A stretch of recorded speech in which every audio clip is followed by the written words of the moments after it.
সাধু পল থিসেলনিকীয়দের পত্রে বলেন, সতত আনন্দ করো, অবিরত প্রার্থনা করো, সর্ববিষয়ে ধন্যবাদ করো, কারণ খ্রিস্ট যিশুতে ইহাই তোমাদের উদ্দেশ্যে ঈশ্বরের ইচ্ছা। প্রার্থনা বলতে আমাদের মনের মধ্যে এই রকম একটি ছবি আসে যে আমাদের যা প্রয়োজন অথবা আমাদের যা আকাঙ্ক্ষা তা নিয়ে আমরা ঈশ্বরের কাছে আসি।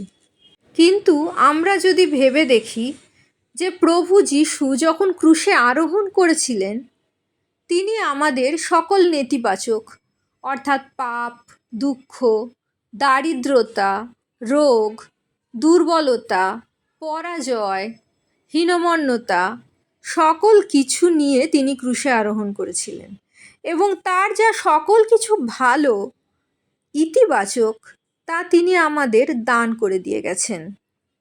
তার ধার্মিকতা, তার অনন্ত জীবন, আমাদের অশান্ত হৃদয়ের জন্য, উদ্বিগ্ন মনের জন্য, তার শান্তি, তার শরীর ক্ষতবিক্ষত হয়েছিল যেন আমরা সুস্থ হই।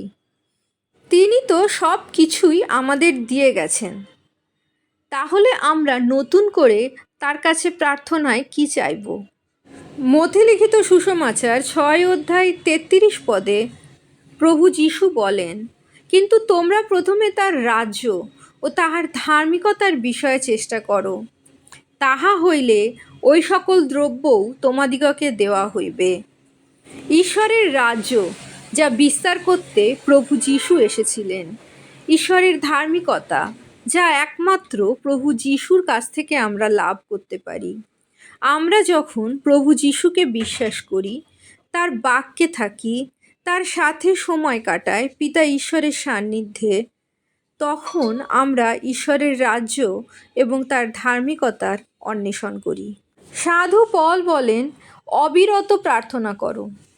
পিতা ঈশ্বর যখন তার প্রিয় পুত্রকে এই পৃথিবীতে পাঠান এবং তিনি আমাদের যে সুযোগ দেন তাকে বিশ্বাস করে আমরা আমাদের পাপের হাত থেকে পরিত্রাণ লাভ করতে পারি, যখন আমরা প্রভু যীশুকে বিশ্বাস করি, এই পৃথিবীতে বাঁচতে বাঁচতে যেন আমরা পাপ থেকে মুক্ত থাকতে পারি, তাই জন্য পিতা সেই আত্মা, প্রভু যীশুর আত্মা আমাদের দান করেন, পবিত্র আত্মা। পবিত্র আত্মা আমাদের অন্তরে, আমাদের মধ্যে সব সময় বাস করেন। সাধু পল বলতে চেয়েছেন আমরা যেন জীবনের প্রত্যেকটা মুহূর্তে, প্রত্যেকটা পদক্ষেপে এই বিষয়ে সচেতন থাকি যে ঈশ্বরের আত্মা আমাদের মধ্যে আছেন, বাস করছেন।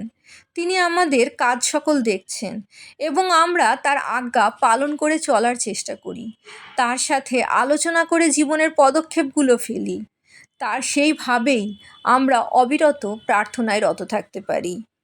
মথে লিখিত সুসমাচার 6 অধ্যায় প্রভু যীশু খ্রিস্ট বিশ্বাসীর জীবনে অনিবার্য 3টি অভ্যাস যা তিনি আমাদের সব সময় আমাদের জীবনে ডিসিপ্লিনের সাথে করে যেতে বলেছেন, সেই অভ্যাসগুলির মধ্যে প্রার্থনা একটি।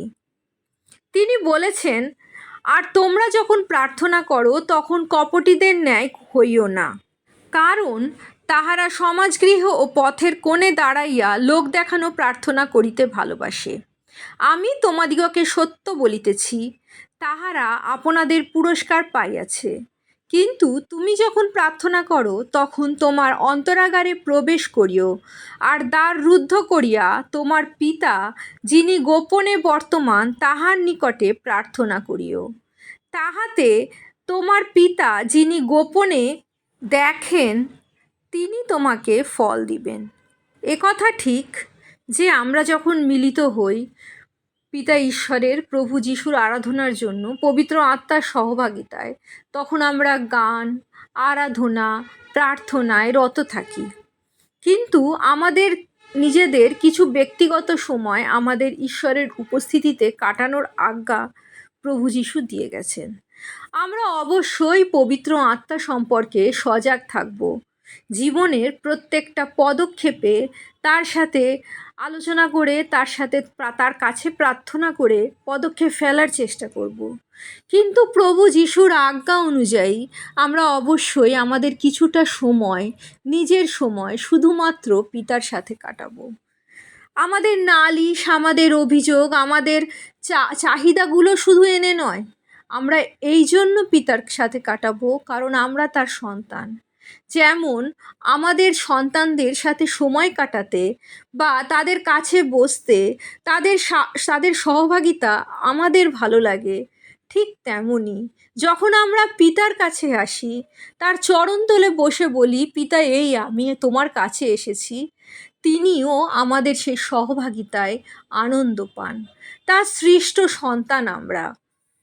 যখন আমরা পিতার কাছে আসি ধন্যবাদের সাথে, তখন আমরা উপলব্ধি করি যে এই পৃথিবীতে আমরা শুধুমাত্র ধুলো থেকে পিতা ঈশ্বর সৃষ্টি করেছেন এবং তার প্রিয় পুত্রকে তিনি আমাদের জন্য দিয়েছেন। পবিত্র আত্মায় পূর্ণ করে আমাদের এই ধুলোময় জীবনকে মূল্যবান করে তুলেছেন।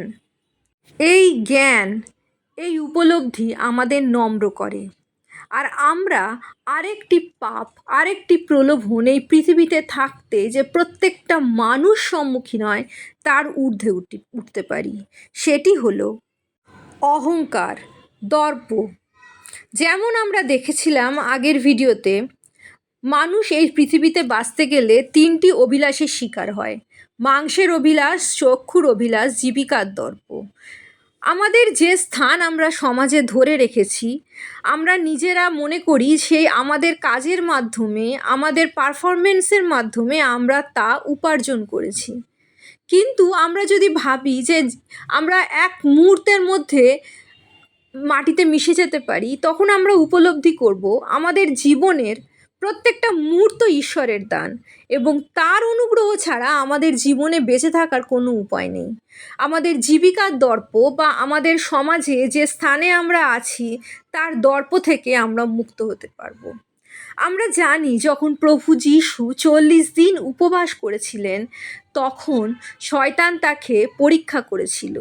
সে বলেছিল, তুমি যদি ঈশ্বরের পুত্র হও তবে নিচে ঝাঁপ দিয়া পড়ো।